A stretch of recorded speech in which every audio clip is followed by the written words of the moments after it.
flying in the face, of course, to the entrenched ideas of improving transport, which is to widen the freeways. Well, I shouldn't even use that term anymore. I don't know what term to use for them now.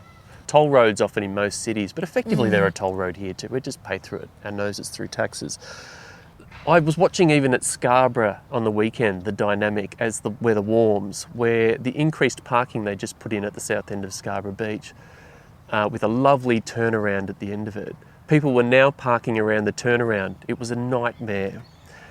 That concept of induced traffic, that when you create more space where you think nominally you'll alleviate the pressure, alleviate the congestion, actually you attract more car-based transport to it and make the problem worse. You double down on the problem.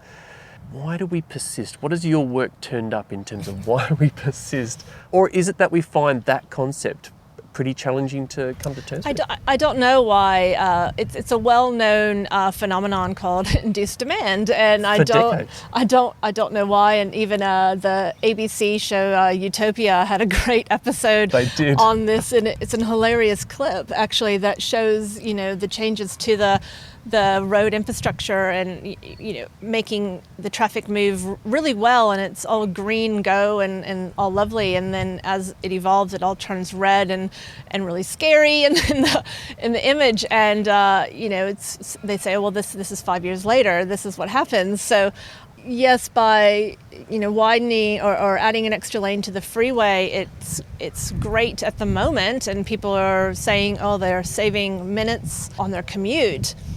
But it's hard to understand in the longer term, because that commute is great, I will continue to drive it. Along with the person next door who wasn't before. And then they go, oh, well, I can just drive. It's so much easier. And so more and more people use it. It's like traffic in cars, it's like water. It'll just fill the space it's given. If more space had been given over to improving the shared path along the freeway that is very congested because it's the only access to the south, and some groups like to ride there, and a lot of people commute there. Who knows what the outcome could have been. Yeah.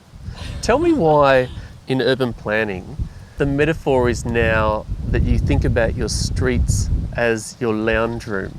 Oh, I haven't heard that, but I like it. No. I think I got this from Clean State, actually, that there's a metaphor in urban planning now that you think about your streets as your lounge room. And I thought, wow, that's enticing. If that's becoming a sort of a norm, that you would think about it as how can the streets be a place where you settle in together and actually hang out? Well, it is that, that idea of that is your public space. People's gardens are getting smaller, houses are bigger, and so that's becoming your only outdoor space. So, making sure that is a comfortable environment for you to enjoy is important. There's also a drawing, and I don't know by who, that shows if we designed our houses, how we design our streets and roads, and it shows the massive portion that would be given over to the garage to store the vehicle, and the rest of the house is a tiny little space.